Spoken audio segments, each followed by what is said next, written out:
நமக்கொரு நெறியுண்டு, எதிர்நோக்குடன் வாருங்கள். கதிர் விளைந்திடும் காணுங்கள், எதிர்நோக்குடன் வாருங்கள். கதிர் விளைந்திடும் காணுங்கள், இறையாட்சியின் மனிதர்களே, மரிமைந்தனின் சீடர்களே, இறை அழைக்கின்றார், அன்பில் இணைக்கின்றார், புது உலகொன்றை படைத்திட வாருங்களே. தந்தை மகன் தூய ஆவியாரின் பெயராலே நம் ஆண்டவராகிய இயேசு கிறிஸ்துவின் அருளும் கடவுளின் அன்பும் தூய ஆவியாரின் நட்புறவும் உங்கள் அனைவரோடும் இருப்பதாக.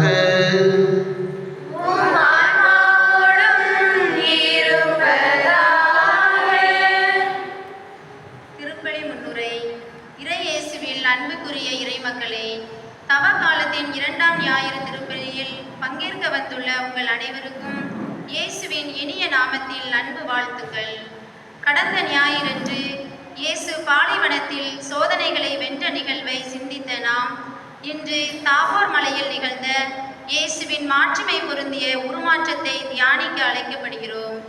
இயேசுவின் பாடுகளும் மரணமும் நெருங்கி வந்த வேளையில் தம் சீடர்கள் சோர்ந்து போகாமல் இருக்கவும் சிலுவை சாவிற்கு அப்பால் ஒரு மகிமையான உயிர்ப்பு உண்டு என்பதை உறுதிப்படுத்தவும் அவர் இவ்வாறு உருமாறி காட்டினார்.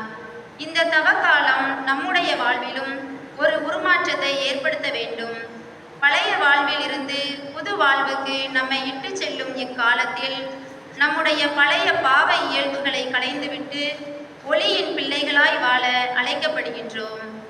இவர் என் அன்பார்ந்த மைந்தர், இவருக்கு செவிசாயுங்கள் என்ற தந்தையாம் இறைவனின் கட்டளைக்கு இணங்க கிறிஸ்துவின் வார்த்தைகளுக்கு கீழ்ப்படியும் தேவையான வரங்களை கேட்டு நம்பிக்கையின் மக்களாக இத்திருப்பலியில் பங்கெடுப்போம். கிறிஸ்தியசுவில் அன்புமிக்கவர்களே, தவக்காலத்தின் 2ஆம் ஞாயிறை சிறப்பிக்கின்றோம். ஆண்டவர் இயேசுவோடு இணைந்து நாம் உருமாற்றம் பெற இந்த ஞாயிறு நமக்கு அழைப்பு விடுக்கிறது. எனவே உருமாற்றம் பெற வேண்டியவைகளில் எதையெல்லாம் களைய வேண்டுமோ அதையெல்லாம் களைந்து, எதையெல்லாம் அணிந்து கொள்ள வேண்டுமோ அதை அணிந்து கொள்ளக்கூடிய ஆற்றலை ஆண்டவரே இந்த தவக்காலத்தில் எங்களுக்கு தாரும் என்று சிறப்பாக மன்றாடுவோம்.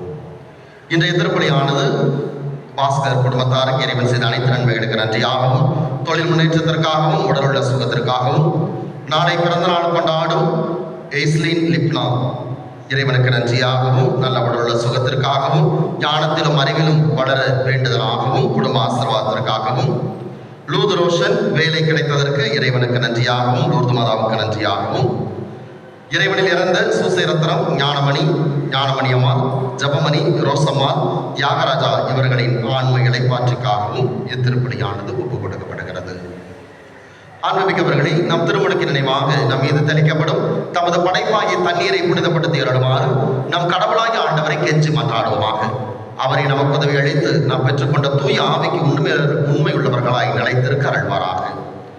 என்றென்றும் உள்ள எல்லாம் அல்ல இறைவா, வாழ்வின் ஊற்றும் தூய்மையின் தொடக்கமுமான தண்ணீரின் வழியாக மக்கள் புனிதமடைந்த நிலை வாழ்வின் படையை பெற வேண்டும் என்று திருவிழமானே, இத்தண்ணீரை புனிதப்படுத்தி அருள உம்மை வேண்டுகிறோம். ஆண்டவரே, உமது நாளாகி இன்று உமது அருள் காவலை பெற விரும்புகிறோம். வாழ்வெளுக்கு உமது அருளின் ஊற்றலை எம்மில் புதுப்பித்தரடும். இத்தண்ணீரினால் எங்கள் உள்ளத்தையும் உடலையும் தீமை அனைத்திலிருந்தும் காத்தருள்வீராக. இவ்வாறு நாங்கள் தூய இதயத்துடன் உம்மை அணுகி வரவும் உமது மீட்பை பெற்றுக்கொள்ளவும் தகுதி பெறுவோமாக. எங்கள் ஆண்டவராகிய கிறிஸ்து வழியாக உம்மை மன்றாடுகிறோம். எல்லாம் வல்ல இறைவா, தண்ணீர் வளம் பெற அதில் உட்பட வேண்டும் என்று இறைவாக்கினர் எலிசா வழியாக கற்பித்தேன். உமது படைப்பு பொருளாகிய இந்த உப்பை பரிவிறக்கத்துடன் புனிதப்படுத்தி அருள உம்மை தாழ்மையுடன் வேண்டுகிறோம். ஆண்டவரே, உப்பு கலதைய தண்ணீர் தெளிக்கப்படும் இடமெல்லாம் தீயோனி தாக்குதல் அனைத்தும் தோல்வியுறச் செய்வீராக. உம் தூய ஆவியார் உடனிருந்து எங்களை இடையராது காத்திருள்வாராக. எங்கள் ஆண்டவராகிய கிறிஸ்து வழியாக உம்மை மன்றாடுகிறோம்.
நம் பாவங்களிலிருந்து நம்மை தூய்மைப்படுத்துவராக. இந்த நற்கருணை கொண்டாட்டத்தின் வழியாக அவர் தம்முடைய ஆட்சியின் விருதில் பங்கு கொள்ள நம்மை தகுதி பெறச் செய்வாராக. மன்றாடுவோமாக.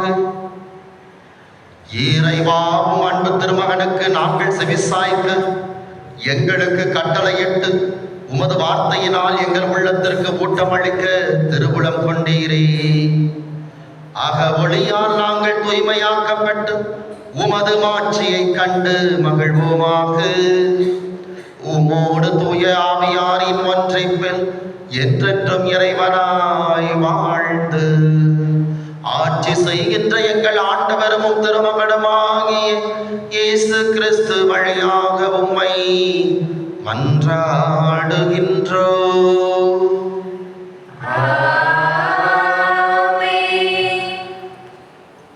முதல் வாசகம். இறை மக்களுக்கு தந்தையாகிய ஆபிரகாம் அழைப்பு பெறுதல். தொடக்க நூலிலிருந்து வாசகம். அதிகாரம் 12, இறை வார்த்தைகள் 1 முதல் 4 முடிய. அந்நாட்களில் ஆண்டவர் ஆபிரகாமை நோக்கி, உன் நாட்டிலிருந்தும் உன் இனத்தவரிடமிருந்தும் உன் தந்தை வீட்டிலிருந்தும் புறப்பட்டு நான் உனக்கு காண்பிக்கும் நாட்டிற்கு செல். உன்னை நான் பெரிய இனமாக்குவேன், உனக்கு ஆசி வழங்குவேன், உன் பெயரை நான் சிறப்புறச் செய்வேன், நீயே ஆசியாக விளங்குவாய். உனக்கு ஆசி கூறுவோருக்கு நான் ஆசி வழங்குவேன், உன்னை சபிப்போரை நானும் சபிப்பேன். உன் வழியாக மண்ணுலகின் மக்களினங்கள் அனைத்தும் ஆசி பெறும் என்றார். ஆண்டவர் ஆபிரகாமுக்கு கூறியபடியே அவர் புறப்பட்டு சென்றார். இது ஆண்டவர் வழங்கும் அருள்வாக்கு. பதிலுரை பாடல். பல்லவி. ஆண்டவரே, உமது பேரன்பு எங்கள் மீது இருப்பதாக. ஆண்டவரே, உமது பேரன்பு எங்கள் மீது இருப்பதாக. இணைந்து மீண்டும் பாடுவோம். ஆண்டவரே, உமது பேரன்பு எங்கள் மீது இருப்பதாக. ஆண்டவரின் வாக்கு நேர்மையானது, அவருடைய செயல்கள் எல்லாம் நம்பிக்கைக்குரியவை. அவர் நீதியையும் நேர்மையும் விரும்புகின்றார். அவரது பேரன்பால் உலகு நிறைந்துள்ளது. ஆண்டவரே, உமது பேரன்பு எங்கள் மீது இருப்பதாக. தமக்கு அஞ்சி நடப்போரையும் தம் பேரன்புக்காக காத்திருப்போரையும் ஆண்டவர் கண்ணோக்கின்றார். அவர்கள் உயிரை சாவி நின்று காக்கின்றார். அவர்களை பஞ்சத்திலும் வாழ்விக்கின்றார். ஆண்டவரே, உமது பேரன்பு எங்கள் மீது இருப்பதாக. நாம் ஆண்டவரை நம்பியிருக்கின்றோம். அவரை நமக்கு துணையும் கிடையுமாவார். உம்மையை நாங்கள் நம்பியிருப்பதால் உமது பேரன்பு எங்கள் மீது இருப்பதாக. ஆண்டவரே, உமது பேரன்பு எங்கள் மீது இருப்பதாக. ஆண்டவரே, உமது பேரன்பு எங்கள் மீது இருப்பதாக.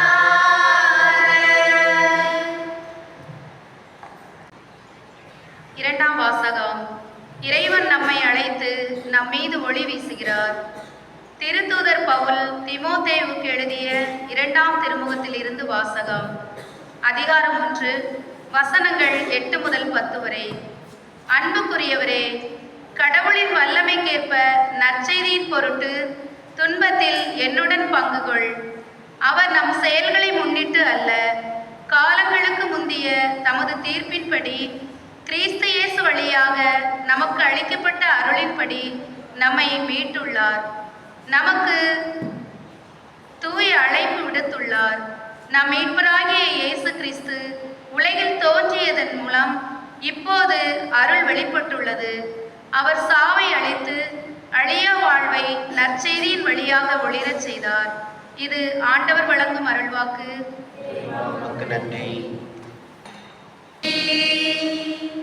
போற்றி போற்றி இறைவா போற்றி, எம்மை ஆளும் இயேசுவே போற்றி. ஒளிரும் மேகத்தினின்று தந்தையின் குரல் ஒலி கேட்டது. என் அன்பார்ந்த மைந்தரினரே, இவருக்கு செவி சாயுங்கள். போற்றி போற்றி இறைவா போற்றி, எம்மை ஆளும் இயேசுவே போற்றி. ஆண்டவர் உங்களோடு இருப்பாராக. உம் ஆன்மாவோடும் இருப்பாராக. மத்தேயு எழுதிய தூய நற்செய்தியிலிருந்து வாசகம்.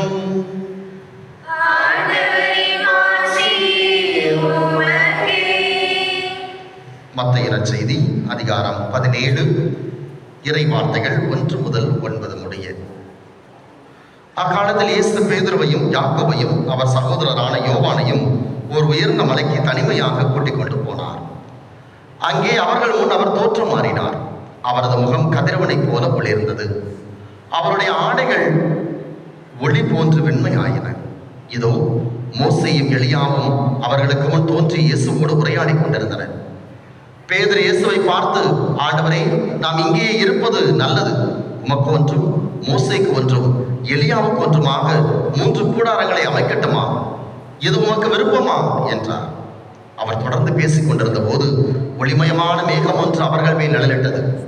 அந்த மேகத்தில் நின்று, என் அன்பார்ந்த மைந்தர் இவரே, இவர் பொருட்டு நான் பூரிப்படுகிறேன், இவருக்கு செவிசாயுங்கள் என்று ஒரு குரல் ஒலித்தது. அதை கேட்டதும் சீடர்கள் மிகவும் அஞ்சி முகம் குப்புற விழுந்தார்கள். இயேசு அவர்களிடம் வந்து அவர்களை தொட்டு, எழுந்திருங்கள், அஞ்சாதீர்கள் என்றார். அவர்கள் நிமிர்ந்து பார்த்தபோது இயேசு ஒருவரை தவிர வேறு எவரையும் காணவில்லை. அவர்கள் மலையிலிருந்து இறங்கி வந்தபோது இயேசு, மானிட மகன் இறந்து உயிருடன் எழுப்பப்படும் வரை இக்காட்சியை பற்றி எவருக்கும் சொல்லக்கூடாது என அவர்களுக்கு கட்டளையிட்டார். ஆண்டவரின் அருள்வாக்கு.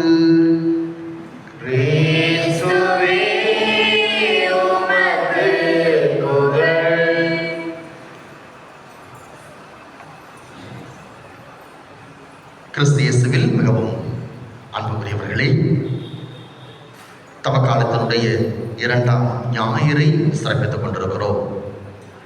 இந்த 2ஆம் ஞாயிறு இயேசுடைய உருமாற்றத்தை முன்னிறுத்தி நம்முடைய வாழ்வு உருமாற்றம் பெற வேண்டும். நம்முடைய வாழ்வு உருமாற்றம் பெறுவதற்கு நாம் இயேசு அனுபவத்தை பெற்றுக்கொள்ள வேண்டும்.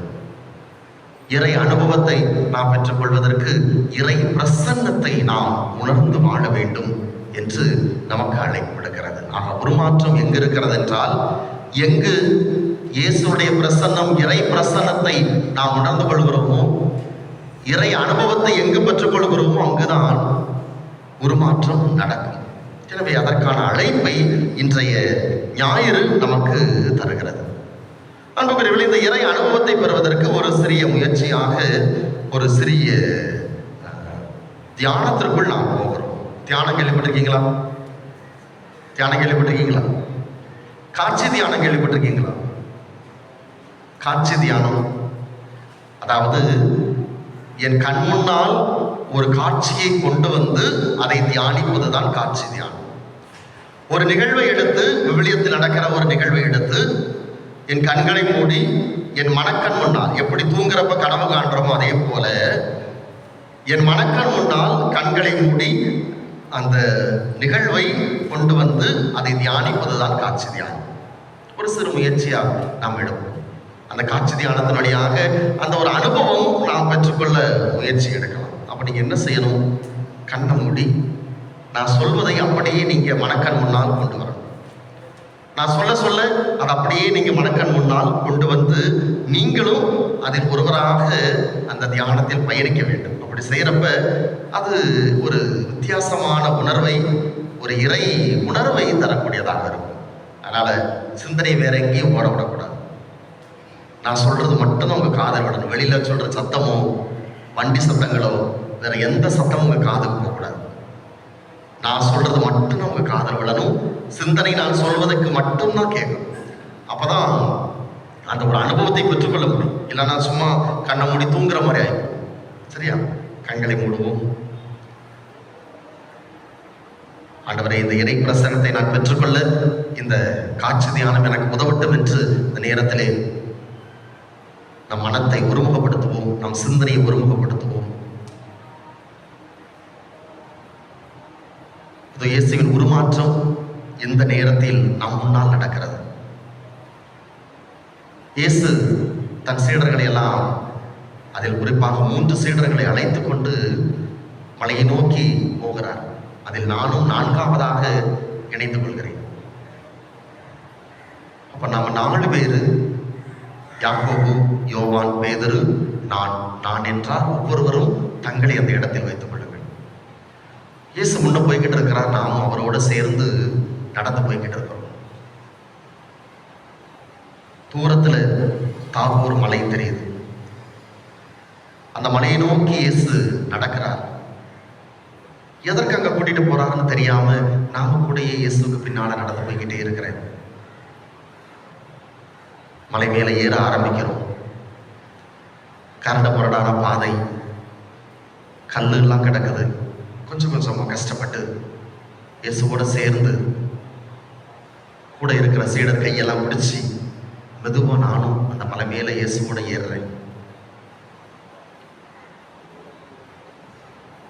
மலை மேல ஏறியாச்சு. இயேசு இன்னும் கொஞ்சம் உயரமா இருக்கிற அந்த இடத்துக்கு ஏறி போறார்.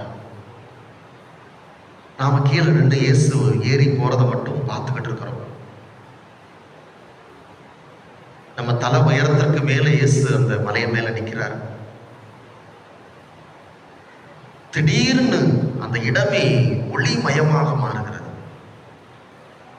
மாலை நேரம், சூரியன் மறைந்த நேரம், அந்த இரவை நோக்கி பயணிக்கின்ற அந்த இருளில் அந்த இடம் மட்டும், இயேசு இருக்கிற இடம் மட்டும் முழுவதும் ஒளிமயமாக மாறுகிறது. கண்ணை பறிக்கின்ற ஒளி, கண் கூசுகிறது. அந்த அளவிற்கு அந்த இடமே ஒளியால் நிறைந்திருக்கிறது அந்த மலை மேல. இதுவரைக்கும் சாதாரணமா இருந்த இயேசுவோட ஆடைகள் வெண்மையாக, இதுவரைக்கும் இப்படி ஒரு வெள்ளைய பார்த்ததே இல்லைன்னு சொல்லுகிற அளவிற்கு வெண்மையாக ஒளி வீசக்கூடியதாக இயேசுவோட ஆடைகள் ஒளிருது. நாங்க இருந்து பார்த்துக்கிட்டு இருக்கிற மற்ற சீடர்களோட வியந்து போய், இதற்கு முன்னால் இயேசுவை இப்படி பார்த்ததே இல்லையே, இத்தனை வருஷமா இவர் கூட தானே இருக்கிறோம், இப்படி இவரை பார்த்ததில்லையே வியந்து போய் இயேசுவை பார்த்து கொண்டு இருக்கிறேன். திடீரென்று அந்த நேரத்தில் வானத்திலிருந்து 2 பேர் இறங்கி வருவதை பார்க்கிறேன். வானதூதர்களா யார் இறங்கி வருகிறார்கள் என்று உற்று பார்க்கிறேன். ஒரு பக்கம் 10 கட்டளைகளை கையில் வைத்துக் கொண்டு மோசே இறங்கி வருகிறார். இன்னொரு பக்கம் இறை வார்த்தை நூலை, இறைவாக்கு நூலை கையில் வைத்துக் கொண்டு எலியா இறங்கி வருகிறார். ஆஹா, இவர்களை எல்லாம் என் வாழ்க்கையில் பார்க்கவே முடியாதே, இதுவரை இறை வார்த்தையாக வாசித்த மோசேயும் எலியாவையும் இதோ நான் பார்க்கிறேனே என்று வியந்து போய் பார்த்து கொண்டு நிற்கிறோம். அவர்கள் 2 பேரும் இயேசுவோடு பேசிக் கொண்டிருக்கிறார்கள். ஆனால் என்ன பேசுகிறார்கள் என்று நம் காதுக்கு விழவில்லை. ஆனால் பேசிக் கொண்டிருக்கிறார்கள். அந்த இடமே இப்பொழுது இறை பிரசன்னத்தால் முழுமையாக நிறைந்திருக்கிறது. மிக அற்புதமான ஒரு குளிர்ந்த காற்று வீசுகிறது. சுற்றிலும் மரங்களால் சூழ்ந்திருக்கிறது. வாழ்நாள் முழுக்க இங்கேயே வாழ்ந்து விடலாம் என்கிறது போல ஒரு மகிழ்ச்சி. வாழ்க்கையில் இருக்கிற எல்லா துயரத்தையும் தூக்கி தூர போட்டுட்டு இந்த மலையில ஆண்டவரோடு இப்படியே இருந்துடலாமாங்கிற எண்ணம். பேதுரு நம்ம பக்கத்துல இருந்து இயேசுட்ட கேட்கிறார், ஆண்டவரே, உமக்கு ஒன்றும் மோசேக்கு ஒன்றும் எலியாவுக்கு ஒன்றுமாக 3 கூடாரத்தை அமைப்போமா? நாங்க பக்கத்துல உட்கார்ந்துக்கிட்டோம், எங்களுக்கு கூடாரம் வேண்டாம், ஆனா நாங்க இங்கேயே உங்க கூட இருந்துக்கிட்டோம் அப்படின்ட்டு கேட்கிறாரு. உங்க ஆசையும் நம்ம ஒவ்வொருத்தர் ஆசையும் அதான் தான் இருக்குது. நம்ம இங்கேயே இயேசுவோட மோசையோட எலியாவோட இருந்துருவோமா? வாழ்க்கையில எந்த கஷ்டம் இல்லாம, துன்பம் இல்லாம, எந்த பிரச்சனை இல்லாம இருந்துடலாமேன்னு ஆசையோட கேட்டுக்கிட்டு இருக்கிறோம். திடீர்னு ஒரு பெரிய இடி விழுது, மின்னல் வெட்டுகிறது. வானத்திலிருந்து ஒரு குரல் கேட்குது, என் அன்பார்ந்த மைந்தன் இவர்தான், இவருக்கு நீங்கள் செவிசாயுங்கள் என்ற ஒரு குரல் கேட்கிறது. காதை பொத்திக் கொள்கிறேன். அந்த குரலை என்னால் கேட்க முடியாத அளவிற்கு அதிர்கிறது. முகம் குப்புற விழுந்து கிடக்கிறேன். அந்த ஒளியையும் அந்த குரலையும் என்னால் கேட்க முடியவில்லை. கொஞ்ச நேரம் கழித்து யாரோ ஒருவர் என் தோளை தொடுகிறார். நிமிர்ந்து பார்க்கிறேன், இயேசு என் தோளை தொடுகிறார். வாருங்கள், மலையிலிருந்து கீழே போவோம் என்று கையை பிடித்து தூக்கி விடுகிறார். மீண்டும் அந்த இடம் சாதாரணமான ஒரு மலையாக, மோசேயை காணவில்லை, எலியாவை காணவில்லை, இயேசுவை சுற்றி இருந்த ஒளி வெள்ளத்தை காணவில்லை. மலையிலிருந்து இயேசுவோடு இறங்குகிறேன். இந்த அனுபவத்தை என் வாழ்க்கையில் மறக்கவே முடியாத அனுபவம், என்னால் விவரிக்கவே முடியாத ஒரு அனுபவம். இதை எப்படி சொல்வதென்று கூட தெரியாத ஒரு அனுபவம்.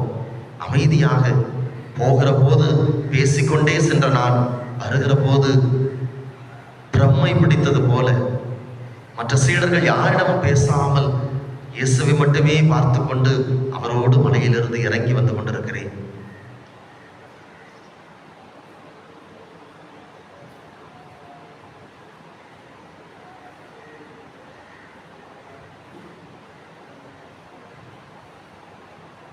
அப்படியே மெதுவாக கண்களை திறப்போம்.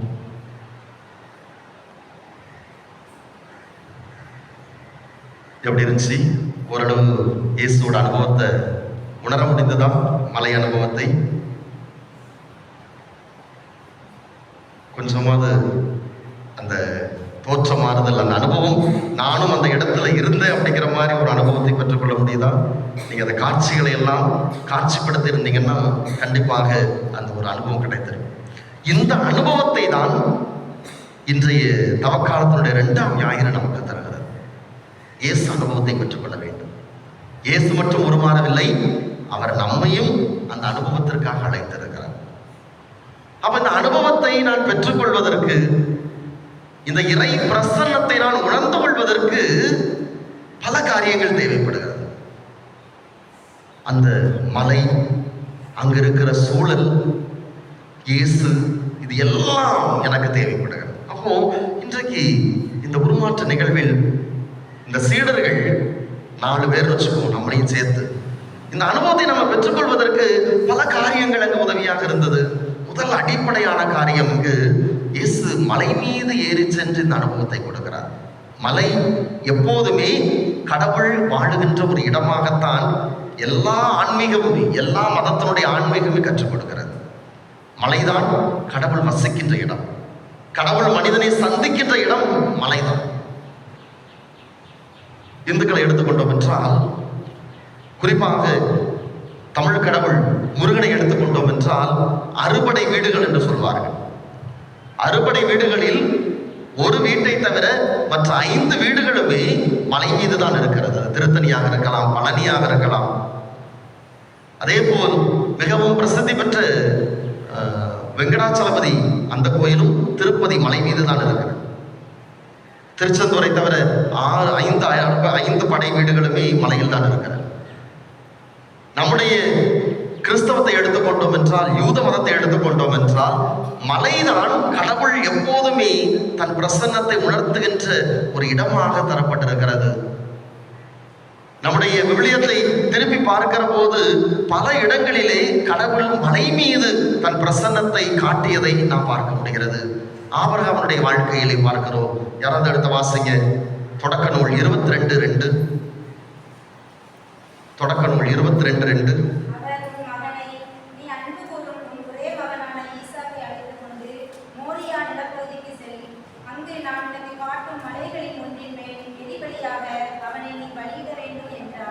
ஈசாக்கை மோரியா பகுதியில் இருக்கிற மலை மீது பலியிட வேண்டும் என்று கடவுள் ஆபிரகாமுக்கு சொல்லுகிறார்.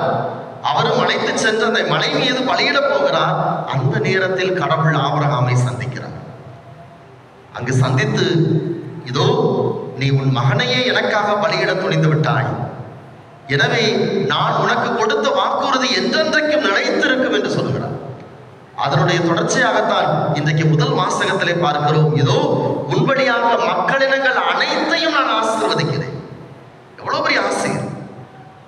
நீ யாரையெல்லாம் ஆசீர்வதிப்பாயோ அத்தனை பேரும் ஆசீர்வதிக்கப்படுவார்கள். நீ யாரை சபிப்பாயோ அவர்கள் சபிக்கப்படுவார்கள். கடவுளுடைய இடத்தை ஆபிரகாமுக்கு கடவுள் கொடுக்கிறார். உன்படியாகத்தான் இந்த மக்களிடம் அனைத்தையும் நான் ஆசீர்வதிக்கிறேன் என்று சொல்கிறார். அப்போ கடவுள் மலை மீது தன் பிரசன்னத்தை கொடுப்பதை ஆபிரகாமுடைய வாழ்க்கையிலே பார்க்கிறோம். அடுத்து மோசேயினுடைய வாழ்க்கையிலே பார்க்கிறோம். விடுதலை பயண நூல் 19:2-3 வாசிக்கும். விடுதலை பயண நூல் 19ஆம் அதிகாரம் 2-3 இறைவார்த்தை.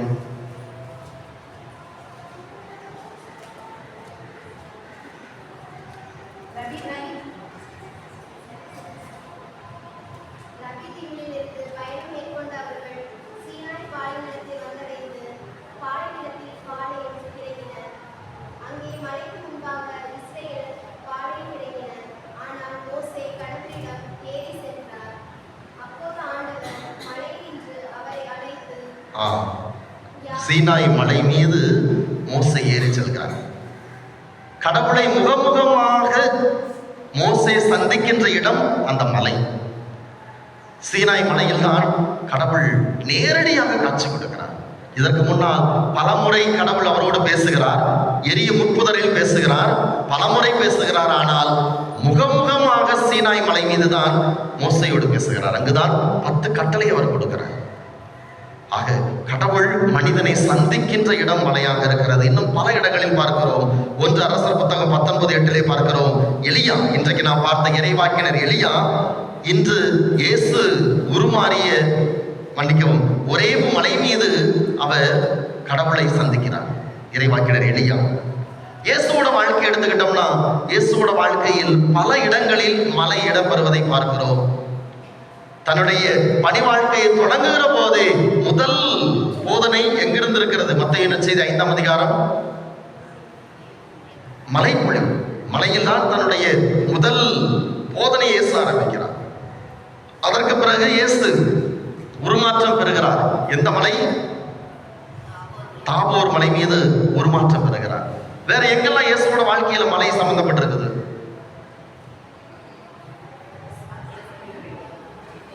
வேற எங்க இயேசுவோட வாழ்க்கையில மழை வருது?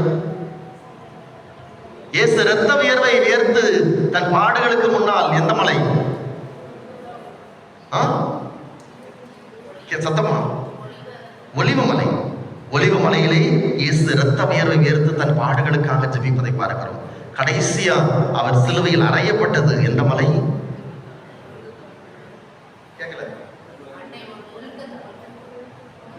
கொல்கத்தாங்கிறது மண்டை போட்டு இடம்.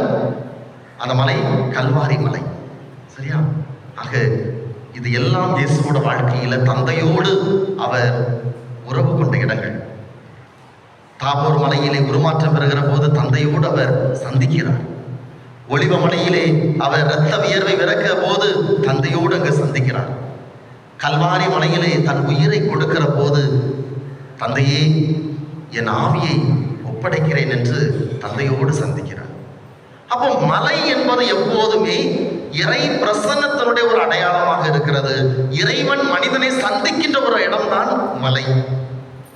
இரண்டாவது, இன்றைய நற்செய்தி வாசகத்தில் பார்க்கிறோம், பேதுரு என்ன சொல்கிறார்? ஆண்டவரே, உமக்கொன்றும் எலியாவுக்கொன்றும் மோசேக்கொன்றுமாக 3 கூடாரங்களே.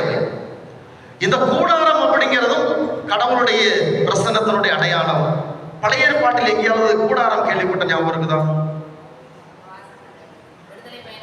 விடுதலை பயணம் உள்ள, லேவியர் புத்தகத்துல, எண்ணிக்கை உள்ள நிறைய இடங்கள்ல வரும் சந்திப்பு கூடாரம்.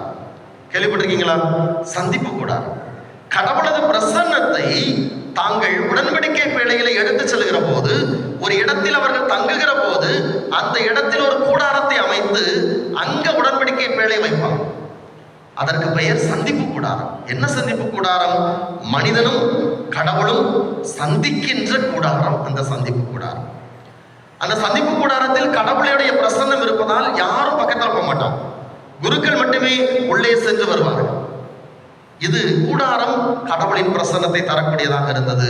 மூன்றாவது, இன்றைக்கு இன்னொரு அடையாளம் இறை பிரசன்னத்துக்கு தரப்படுகிறது, மேகம். பழைய ஏற்பாட்டில் எங்கேயாவது மேகம் இறை பிரசன்னத்தை தருவதை கேள்விப்பட்டிருக்கீங்களா? ஒரு 2 இடத்துல முக்கியமாக வரக்கூடியது. விடுதலை பயணம் உள்ள இஸ்ராயல் மக்கள் பாலைவனத்தில் நடந்து போகிற போது இறை பிரசன்னத்தின் அடையாளமாக மேகம் தரப்படுகிறது. எப்படி தரப்படுகிறது? மேகத்தூணாக, பகலில் மேகத்தூணாகவும் இரவில் நெருப்பு தூணாகவும் கடவுளின் பிரசன்னம் அவர்களோடு தொடருகிறது. அடுத்து சாலமோன் கடவுளுக்கென்று எருசலேம் ஆலயத்தை அமைத்த பின்னர் சந்திப்பு கூடாரத்தில் இருக்கிற உடன்படிக்கை பேழையை எடுத்து பவனியாக எடுத்து வந்து எருசலேம் ஆலயத்தில் இருக்கிற தூயகத்திலே வைக்கிறார். அப்படி வைக்கிற போது எருசலேம் ஆலயம் முழுவதையும் ஒரு மேகம் மூடுகிறது. அங்க மூடி இறை பிரசன்னம் ஆவியானவர் அந்த இடத்துல இறங்கி வருகிறார்.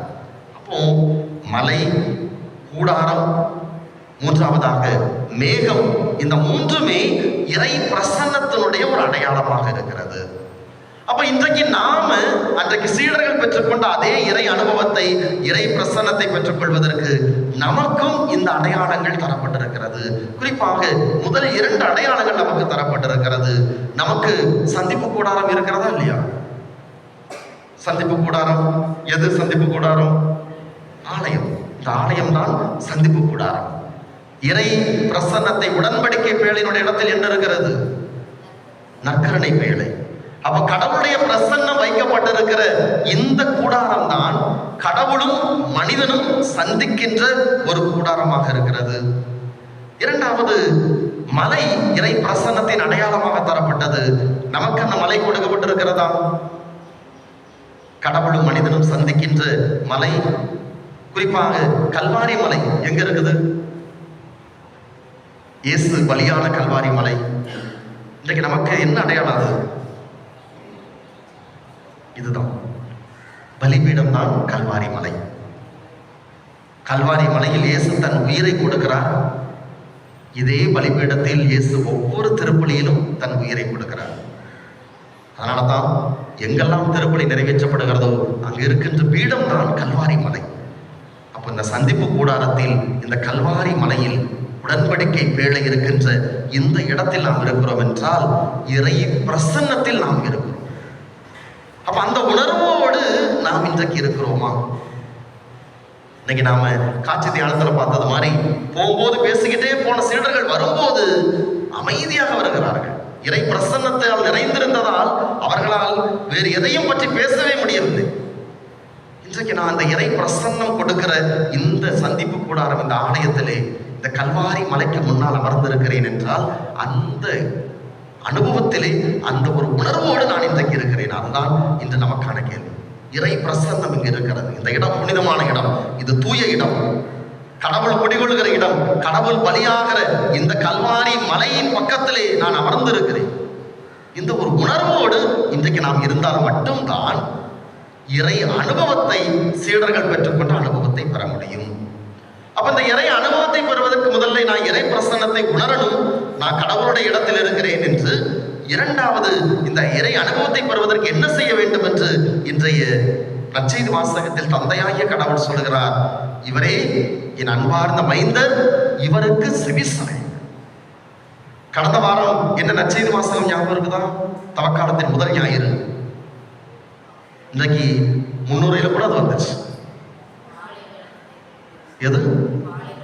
பாலைவனத்தில் சோதனை, இயேசுவோட சோதனை. இந்த சோதனையில இயேசு சாத்தானுக்கு செவிசாய்க்காமல் தந்தைக்கு செவிசாய்த்ததால் இன்றைக்கு தந்தை என்ன சொல்றாரு? என் மகனுக்கு செவிசாய். சாத்தானுக்கு செவிசாய்க்காமல் கடவுளுக்கு செவிசாய்த்ததால் கடவுள், தந்தையாகிய கடவுளை மக்களுக்கு என்ன சொல்றார்? சீடர்களுக்கு, என் மகனுக்கு நீங்கள் செவிசாயுங்கள். அப்போ இன்றைக்கு நாம் இயேசுவுக்கு செவிசாய்க்கிற போது இறை அனுபவத்தை நான் பெற்றுக்கொள்ள முடியும்.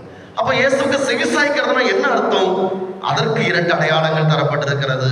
2 பேர் இயேசுவுக்கு வலப்பக்கம் இடப்பக்கம் நிற்கிறார்கள் மலை மீது. யாரெல்லாம் நின்னா? ஒரு பக்கம் மோசே, ஒரு பக்கம் எலியா. இந்த 2 பேரும் 2 பெரும் அடையாளங்கள். மோசே எதற்கு அடையாளம்? 10 கட்டளைகள், திருச்சட்டத்தினுடைய அடையாளம். இறைவாக்கினர் எலியா இறை வார்த்தையினுடைய அடையாளமாக இருக்கிறார். அப்போ இயேசுவுக்கு செவிசாய்த்தல்ங்கிறது என்ன? கடவுள் கொடுத்த கட்டளைகளுக்கு கீழ்ப்படிவதும் கடவுளுடைய வார்த்தைக்கு கீழ்ப்படிவதும் தான் இயேசுவுக்கு செவிசாய்த்தல். அப்ப நான் அந்த 2ஐயும் செய்யறப்ப என்னால இறை அனுபவத்தை பெற்றுக்கொள்ள முடியும். கடவுள் கொடுத்த கட்டளைகள் நமக்கு தெரியும். அது 10 கட்டளைகளாக இருக்கலாம், திருச்சபை தருகிற கட்டளைகளாக இருக்கலாம், எல்லாம் நமக்கு தெரியும். இறை வார்த்தை நமக்கு தெரியும், இயேசுவின் போதனைகள் நமக்கு தெரியும். ஆக இந்த 2ஐயும் நான் கடைபிடிக்க முயற்சி எடுக்கிற போது என்னால் இயேசுவினுடைய அனுபவத்தை, இறை அனுபவத்தை பெற்றுக்கொள்ள முடியும். எனவே அதற்கான அழைப்பை தான் இன்றைய நாள் நமக்கு கொடுக்கிறது. தவக்காலத்தின் 2ஆம் ஞாயிறு. ஆலயத்திற்குள் வருகிற போதே நான் கடவுளின் இல்லத்திற்கு வருகிறேன். என் ஆண்டவர் எனக்காக காத்து கொண்டிருக்கிறார். என் ஆண்டவர் எனக்காக இந்த கல்வாரி மலை மீது பலியாக போகிறார். தன்னையே உணவாக இந்த கல்வாரி மலை மீது எனக்காக தரப்போகிறார். இந்த ஒரு பிரசன்ன உணர்வோடு நான் ஆலயத்தில் அமர்ந்திருக்கிற போது, இறை வார்த்தையை கேட்டு அதற்கு செவிசாய்க்கிற போது இறை அனுபவத்தால் முற்றிலுமாக நிரப்பப்படுகிறேன். எனவே அதனை இந்த நாளிலே ஆண்டவரிடத்தில் கேட்போம். ஆண்டவரே, உம்முடைய பிரசன்னத்தை இந்த ஆலயத்திற்குள் வருகிற போது நான் உணர்ந்து கொள்ள செய்யும். உமது பிரசன்னத்தால் நான் நிரப்பப்படட்டும். உமது அனுபவத்தை நான் பெற்றுக்கொள்ள செய்யும். அதற்கு கட்டளைகளையும் இறை வார்த்தையும் கடைபிடிக்கக்கூடிய நல்ல உள்ளத்தை ஆண்டவரை எனக்கு தாரும் என்று கேட்போம். இறைவன் நம்மை வழி நடத்துவார். அனைவரும் எழுந்து நின்று நம்முடைய நம்பிக்கை அறிக்கையிடுவோம்.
உலகம் முடியும் காலத்திலே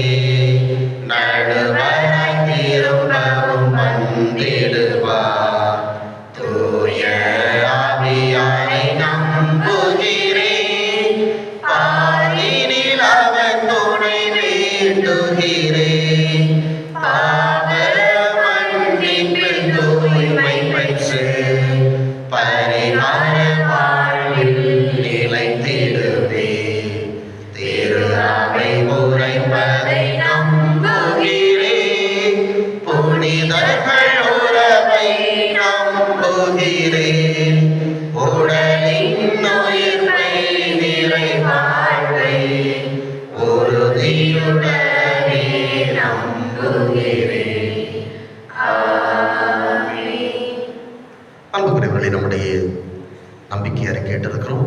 இந்த நம்பிக்கையின் அடிப்படையில் நம்முடைய தேவைகளை, மற்ற ஆட்டுக்களை, நம்முடைய வாழ்வு இறைவனுக்கு உகந்ததாக அமைய தேவையான அருள் வரங்களை விண்ணக தந்தை நோக்கி நம்முடைய மன்றாட்டுகளாக எடுத்து வைப்போம். திரு அவை பணியாளர்களுக்காக தாயாம் திரு அவையை வழிநடத்தும் திருத்தந்தை, ஆயர்கள், குருக்கள், இருபால் துறவியர் மற்றும் பொதுநிலையினர் அனைவரும் ஆபிரகாமை போல இறைவனின் அழைப்பிற்கு முழுமையாக செவி சாய்த்து உலகிற்கு ஆசீர்வாதமாக விளங்கும் வண்ணம் தங்கள் வாழ்வை உருமாற்றிக் கொள்ள அருள் தர இறைவா உம்மை மன்றாடுகின்றோம்.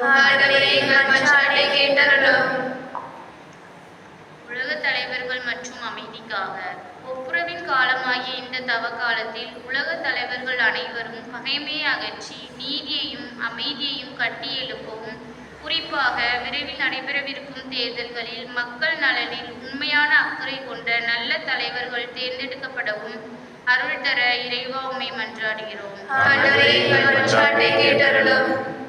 தேர்வு எழுதும் மாணவ மாணவர்களுக்காக அரசு தேர்வுகளையும் ஆண்டு தேர்வுகளையும் எழுதவிருக்கும் எங்கள் பிள்ளைகள் மற்றும் அனைத்து மாணவ மாணவியரும் முழு ஈடுபாட்டுடன் கல்வி பயின்று தேர்வுகளை துணிவோடு எதிர்கொள்ள தேவையான ஞானத்தையும் தூய ஆவியாரின் ஆற்றலையும் சிறந்த வெற்றியையும் அவர்களுக்கு பொழிந்தருள இறைவா உம்மை மன்றாடுகிறோம். கிறிஸ்தவ அழைப்பில் நிலைத்திருக்க சாவை அழிப்பு அழியா வாழ்வை ஒளிரச் செய்தவரே, நாங்கள் பெற்றுக்கொண்ட தூய அழைப்பிற்கு ஏற்ப வாழவும், நற்செய்தியின் பொருட்டு வரும் எவ்வித துன்பங்களையும் சவால்களையும் உண்மையோடு ஏற்றுக்கொண்டு விசுவாசத்தில் ஆழமாக வேரூன்றி நிற்கவும் அருள்தர இறைவா உம்மை மன்றாடுகிறோம். பங்கு சமூகத்திற்காக இத்திருப்பலியில் பங்கேற்கும் நாங்கள் அனைவரும் தாபோர் மலை அனுபவத்தால் ஊக்கம் பெற்று எங்கள் அன்றாட வாழ்வின் சிலுவைகளை மகிழ்வோடு சுமக்கவும், எங்களது ஜெப தவ தர்ம செயல்களால் உமக்கு உகந்தவர்களாகி இவர் என் அன்பார்ந்த மைந்தர் என்ற வார்த்தைக்கு ஏற்ப உருமாற்றம் பெற்ற புதிய மனிதர்களாய் வாழ அருள் தர இறைவா உம்மை மன்றாடுகிறோம்.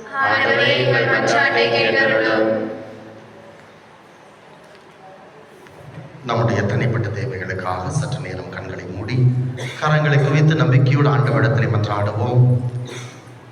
இந்த தவக்காலத்தில் நான் உருமாற்றம் பெற வேண்டும், என்னிடத்தில் எது மாற வேண்டும், அந்த ஒரு காரியத்தை இந்த நேரத்தில் ஆண்டவருடைய இந்த கல்வாரி மலை மீது எடுத்து வைப்போம். ஆண்டவரை, என்னால் மாற்ற முடியலை, என் வாழ்க்கையில் இந்த ஒரு காரியம் மாறணும்னு நான் நினைக்கிறேன், மாற்றுங்க ஆண்டவரை என்று ஆண்டவரிடத்தில் ஒப்புக்கொடுப்போம்.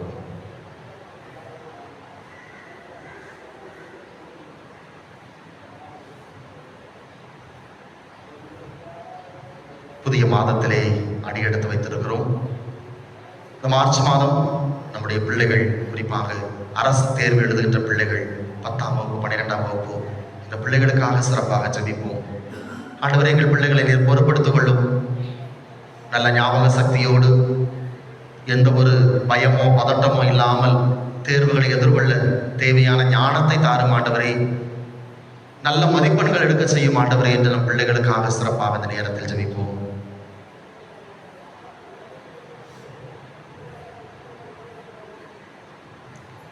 இந்த மன்றாட்டுகளை எல்லாம் எங்கள் ஆண்டவராகிய கிறிஸ்து வழியாக உம்மை நோக்கி மன்றாடுகிறோம்.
அன்புக்குரியவர்களை நாம் அனைவரும் இணைந்து ஒப்புக் கொடுக்கும் இப்பலி எல்லாம் வல்ல தந்தையாகிய இறைவனுக்கு ஏற்றதாக படி மன்றாடுங்கள். ஆண்டவர் நம்மை புகழ்ச்சிக்காகவும் ஆட்சிக்காகவும் நமது நன்மைக்காகவும் புனித திரு அவை அனைத்து நலன்களுக்காகவும் உமது கைத்திருப்பலி ஏற்றுக்கொள்வாராக. ஆண்டவரே, இப்பலி பொருள் எங்கள் பாவங்களை கழுவி போக்க உம்மை வேண்டுகின்றோ. பாஸ்கா விழாவை கொண்டாடுவதற்கு உம்மீது நம்பிக்கை கொண்டோரின் உடல்களையும் மனங்களையும் அது புனிதப்படுத்துவதாக எங்கள் ஆண்டவராகிய கிறிஸ்து வழியாக உம்மை மன்றாடுகின்றோ.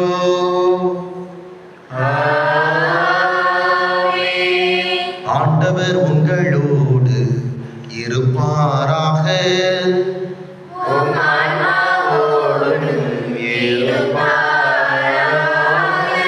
இதயங்களை மேலே எழுப்புங்கள்.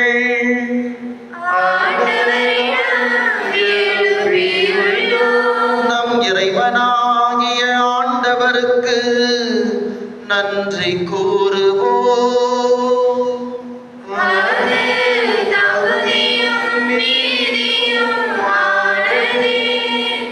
ஆண்டவரே, தூயவரான தந்தையே, என்றுமுள்ள எல்லாம் வல்ல இறைவா, எங்கள் ஆண்டவராகிய கிறிஸ்து வழியாக எந்நாளும் எவ்விடத்திலும் நாங்கள் உமக்கு நன்றி செலுத்துவது மெய்யாகவே தகுதியும் நீதியுமாகும். எங்கள் கடமையும் மீட்புக்குரிய செயலுமாகும். கிறிஸ்து தமது சாவை சீடர்களுக்கு முன்னறிவித்து தாபோர் மலையில் தமது பேரொளியை வெளிப்படுத்தினார். அதனால் மோசே வழியாக சட்டமும் எலியா வழியாக இறை வாக்குகளும் சான்று பகர்ந்தவாறு தம் பாடுகள் வழியாகவே உயிர்ப்பின் மாட்சிக்கு தாம் வந்து சேர வேண்டும் என என்பதை விளங்கச் செய்தார். ஆகவே ஆற்றல் மிகுந்த விண்ணவரோடு நாங்களும் சேர்ந்து மண்ணுலகில் இடையராது உமது மாட்சியை கொண்டாடி முடிவின்றி ஆட்பரித்து ஒரே குரலாய் பாடுவதாவது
இதோ கல்வாரி மலை,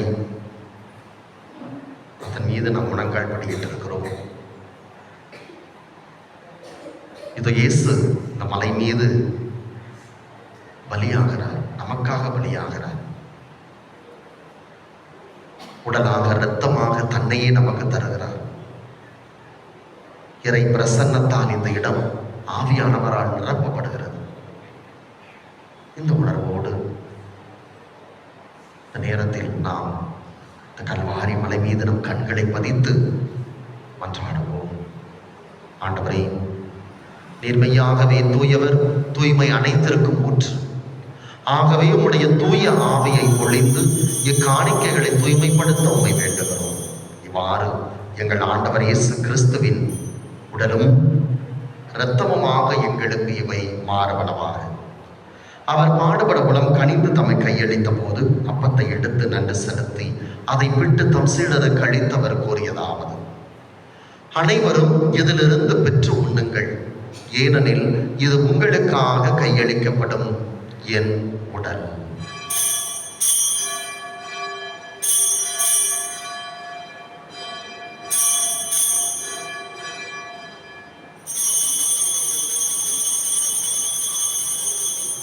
அவளுமே இரவு விருந்தை அருந்திய பின் கிண்ணத்தை எடுத்து மீண்டும் உமக்கு நன்றி செலுத்தி தம் சீடர்களுக்கு அளித்தவர் கூறியதாவது: அனைவரும் இதிலிருந்து பெற்று பரகுங்கள், ஏனெனில் இது புதிய நிலையான உடன்படிக்கைக்குரிய என் இரத்தத்தின் கிண்ணம்.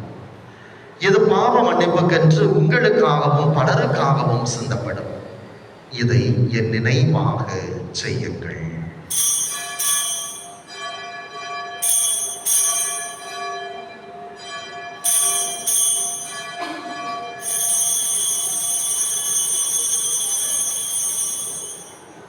நம்பிக்கையின் மறை பொருள். ஆண்டவரே, நீர் வருமளவும் உமது இறப்பினை அறிக்கையிடுகின்றோம், உமது உயிர்ப்பினை எடுத்துரைக்கின்றோம். ஆகவே ஆண்டவரே, நாங்கள் கிறிஸ்துவின் இறப்பினையும் உயிர்ப்பினையும் நினைவு கூர்ந்து வாழ்வதரும் அப்பத்தையும் மீன்பளிக்கும் கிண்ணத்தையும் உமக்கு ஒப்புக் கொடுக்கிறோம். உம் திருமுன் நின்று உமக்கு ஊழியம் புரிய தகுந்தவர்கள் என எங்களை ஏற்றுக்கொண்டீர். எனவே உமக்கு நன்றி செலுத்துகிறோம். மேலும் கிறிஸ்துவின் உடலிலும் இரத்தத்திலும் பங்கு கொள்ளும் எங்களை தூய ஆவியால் ஒன்று சேர்க்க வேண்டும் என உம்மை தாழ்மையுடன் மன்றாடுகிறோம். ஆண்டவரே, உலகங்கு பரவி இருக்கும் அது திரு அவையை நினைவு கூர்ந்தருளும்.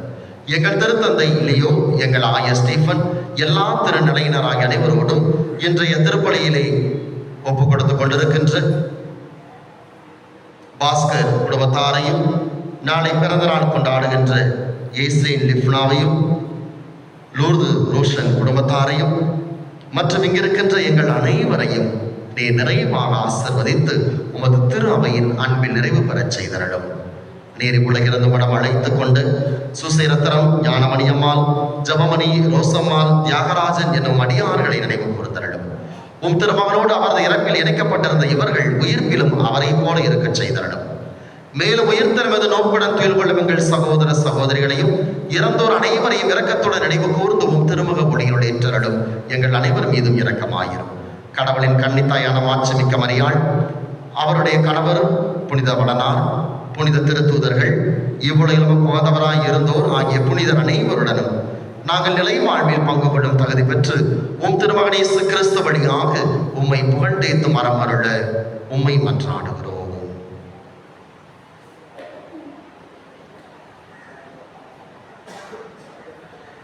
இவர் வழியாக இவரோடு இவரில் எல்லாம் வல்ல இறைவனாகிய தந்தையே, தூய ஆவியாரின் ஒன்றிப்பில் எல்லா புகழும் ஆட்சியும் என்றென்றும் உமக்கு உரியதே.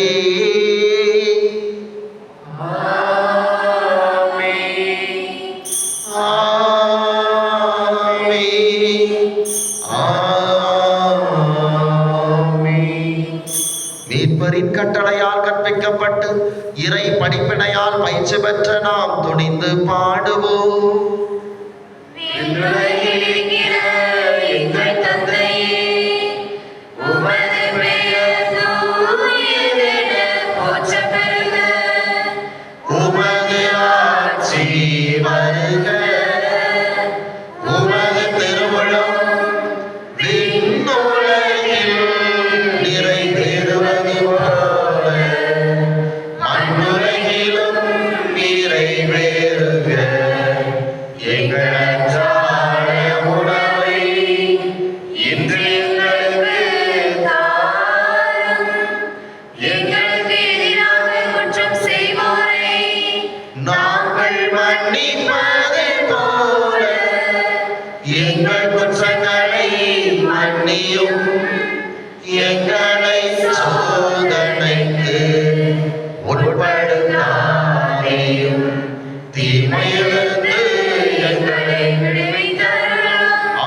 ஆண்டவரே, தீமை அனைத்திலிருந்தும் எங்களை விடுவித்து எங்கள் வாழ்நாளில் அமைதியை கனிவுடன் அருள உம்மை மன்றாடுகிறோம்.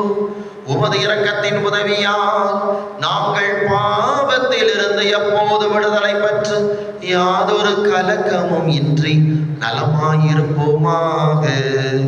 நாங்கள் எதிர்நோக்கி இருக்கும் பேரின்பத்திற்காகவும் மீட்பராகிய இயேசு கிறிஸ்துவின் வருகைக்காகவும் காத்திருக்கின்றோம்.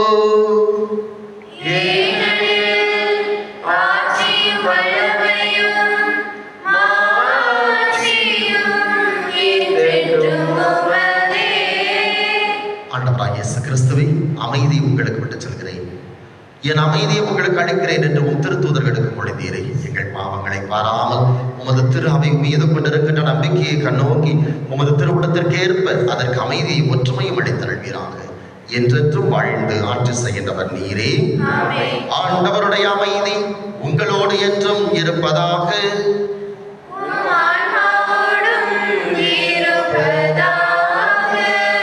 ஒருவருக்கு ஒருவர் ஆண்டவர் இயேசு நமக்கு தருகின்ற அமைதியை பகிர்ந்து கொள்வோம். உலகின் பாவங்களை போக்கும் இறைவனின் செம்மறியே, எங்கள் மேல் இரக்கமாயிரும். உலகின் பாவங்களை போக்கும் இறைவனின் செம்மறியே, எங்கள் மேல் இரக்கமாயிரும். உலகின் பாவங்களை போக்கும் இறைவனின் செம்மறியே, எங்களுக்கு அமைதி அளித்தருளும்.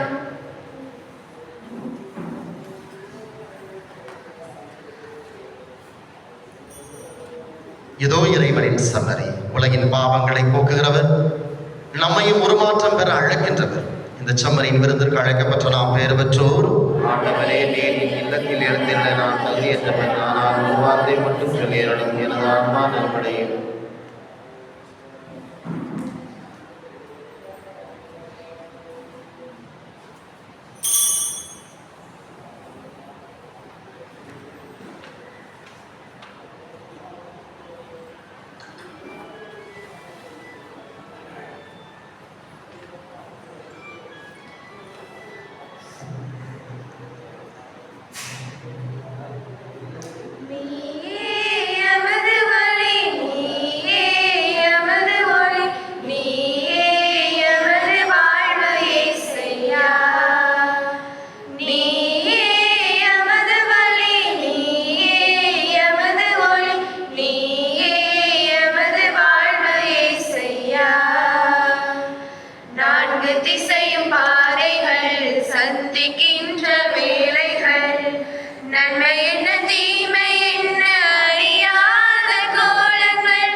தவக்காலத்தினுடைய 2ஆம் ஞாயிறு.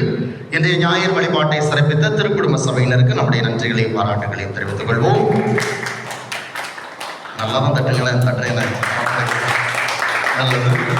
வருகிற வாரம் வழிபாட்டை சிறப்பிப்பவர்கள் வருகிற ஞாயிறு லூர்து மாதா அன்பியத்தார். லூர்து மாதா அன்பியத்தார் ஒரு வரிசையாக போகும், அதனால குழப்படிலாம் போகிறதுக்காக லூர்து மாதா அன்பியத்தார் வருகிற ஞாயிறு வழிபாட்டை சிறப்பிப்பார்கள். அன்புக்குரியவர்களை, மறை மாவட்டத்திலிருந்து ஒரு செய்தி. மறை மாவட்ட ஆயர் அவர்கள் அனுப்பியிருக்கிற ஒரு சுற்றுமடல், குறிப்பாக திருப்பலி கருத்துக்கள் பற்றி ஏற்கனவே பல மறை மாவட்டங்கள் நடைமுறைப்படுத்திவிட்ட சூழலிலே நம்முடைய தூத்துக்குடி மறை மாவட்டம் தான் கடைசியாக இதை நடைமுறைப்படுத்துகிறது. எனவே இந்த செய்தியை இன்று மக்களுக்கு அறிவிக்க அறிவுறுத்தப்பட்டிருக்கிறோம். தந்தையர்கள், பங்கு தந்தையர்களுக்கு அனுப்பப்பட்ட கடிதம் ஆங்கிலத்தில் தரப்பட்டது. அதனுடைய சிறிய தமிழாக்கம். அன்பு தந்தையவர்களே, வருகின்ற ஏப்ரல் மாதம் 1ஆம் தேதியிலிருந்து நம்முடைய மறை மாவட்டத்தினுடைய ஆலோசனை மன்றம் எடுத்த முடிவின்படி கீழ்காணுபவைகள் நடைமுறைப்படுத்த உங்கள் பங்குகளிலே கேட்டுக்கொள்கின்றோம். குறிப்பாக திருப்பலியை குறித்தது. திருப்பலி கருத்துக்கள் இதுவரை ரூபாய் 100 பெறப்பட்டது. இனி வருகிற காலத்தில் வருகிற ஏப்ரல் 1ஆம் தேதியிலிருந்து 150ஆக மாற்றப்படுகிறது. ஏற்கனவே மற்ற எல்லா மறை மாவட்டத்திலுமே இது நடைமுறைப்படுத்தப்பட்டு விட்டது. நாம் வருகிற ஏப்ரல் 1ஆம் தேதியிலிருந்து திருப்பலி கருத்துக்கள் 150. அதே போல அடக்கத்திற்கான திருப்பலி ரூபாய் 300. ஸ்பெஷல் மெமோரியல் மாஸ், அதாவது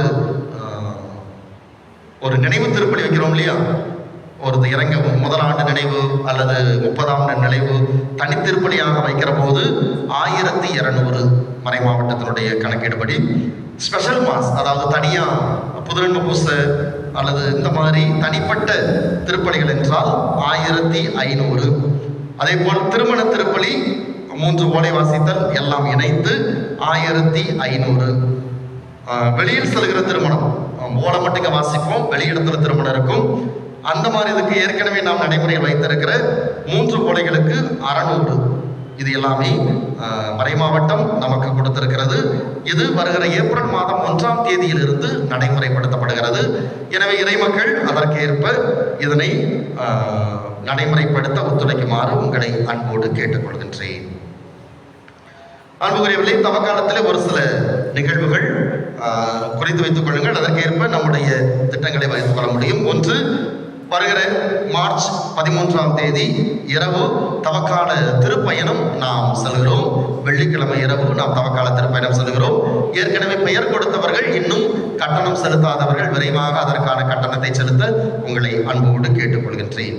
அன்புக்குரியவர்களே, அதே போல் வருகின்ற மார்ச் மாதம் 22ஆம் தேதி ஞாயிற்றுக்கிழமை நம்முடைய ரோஜ்மா நகர் பங்கில் வைத்து மாலை 6 மணி முதல் 10 மணி வரை தவக்கால தியானம் நடைபெறுகிறது.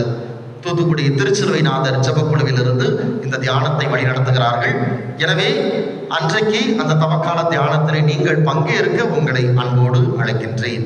அன்று நமக்கு திருப்பலி இருக்காது அந்த நாளிலே. ஏனென்றால் அன்றைக்கு ரோஜ்மா நகரில் அதற்கு முந்தைய நாள் தவக்கால திருப்பயணம் போய்விட்டு காலையில் வருவோம். அன்று மாலை அவர்களுக்கு காலையில் அங்கு திருப்பலி கிடையாது. மாலையில் 6 மணிக்கு தவக்கால தியானம். தவக்கால தியானத்தினுடைய நிறைவிலே ஞாயிறு திருப்பலியானது நடைபெறும். எனவே அதற்கேற்ப திட்டமிட்டுக் கொள்ள உங்களை அன்போடு கேட்டுக்கொள்கின்றேன். அடுத்தது மார்ச் 29ஆம் தேதி குருத்து ஞாயிறு. அன்று காலை 9 மணிக்கு வழக்கம் போல் நமக்கு குருத்து ஞாயிறு பவனி, அதைத் தொடர்ந்து குருத்து ஞாயிறு திருப்பலி நாம் நிறைவேற்றுகிறோம். அன்று மாலை தவக்கால திருப்பயண திருநடை அன்றைக்கு ஏற்பாடு செய்திருக்கிறோம். திருநடை என்னது? நடந்து போவதுதானே. நம்முடைய தாய் பங்கான ஒவ்வொரு திருத்தலத்திற்கு அன்றைய நாளிலே திருநடையாக அன்றைக்கு மாலையிலே நாம் நடந்து செல்கிறோம். மாலை 5 மணி அளவிலே ரோஜ்மா நகர்லேருந்து 5 மணிக்கு அங்கே ஆரம்பிப்பாங்க. நாம் இங்கிருந்து ஒவ்வொரியை நோக்கி நடந்து, ஒவ்வொரியில் ஏறக்குறைய ஒரு 1.5 மணி நேரம் எடுக்கும். இங்கிருந்து நடக்க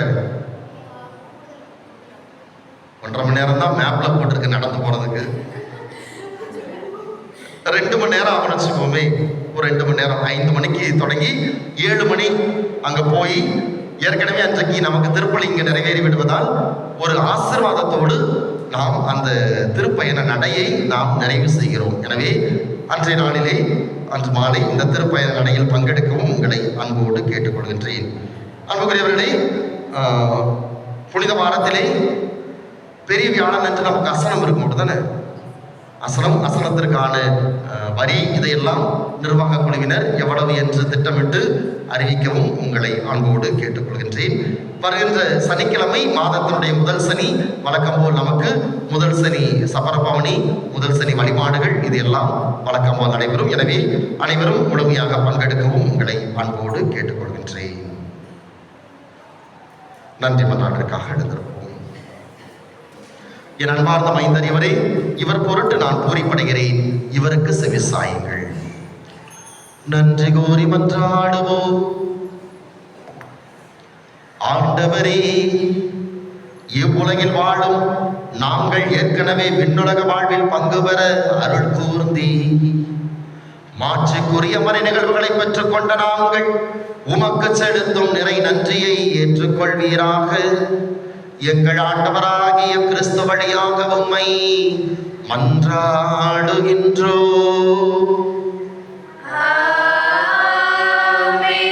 ஆண்டவர் உங்களோடு இருப்பாராக.